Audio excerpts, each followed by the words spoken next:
सरकार से पूछा है कि कम से कम सरकार को देश के सामने पूरी जानकारी रखनी चाहिए, क्या हुआ, कैसे हुआ, चीन ने धोखा क्यों दिया, पीएम चुप क्यों है, वो छुपा क्या रहे हैं, ये सवाल राहुल गांधी ने उठाया है। राहुल गांधी ने पूछा, बहुत हो चुका, हम जानना चाहते हैं कि आखिर हुआ क्या वहां पर।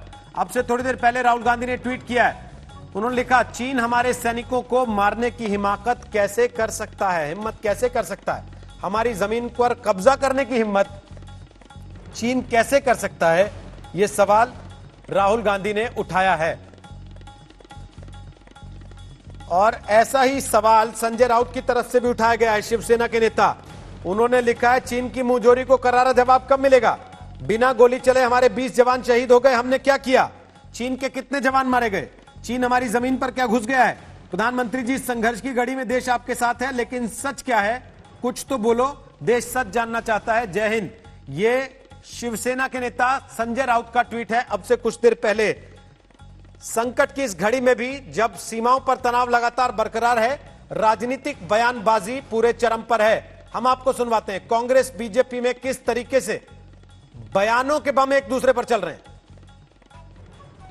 ये समय है भारत सरकार के लिए कि वो इतिहास को दोहराए 1967 का, जो इंदिरा जी ने किया था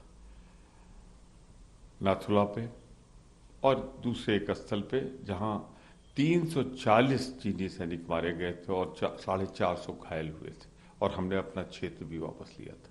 वही इतिहास दोहराने का वक्त आ गया है।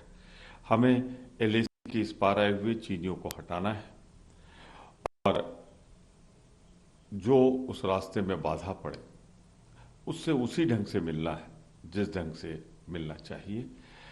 पूरा देश भारतीय सेना के साथ, पूरा देश एकजुट है, जहां तक भारत माता की एकता अखंडता की रक्षा के लिए हमारी सेनाएं लड़ रही। इतिहास के पन्नों में आज का जो भारत का इतिहास और भारत का जो राजनीति है, वो चाइना को एक पूरी तरह से ऐतिहासिक घटना के रूप में उसका प्रतिवाद मिलेंगे, और चाइना को सोचना पड़ेगा, ईंट के जवाब पत्थर से भारत की सेना देंगे।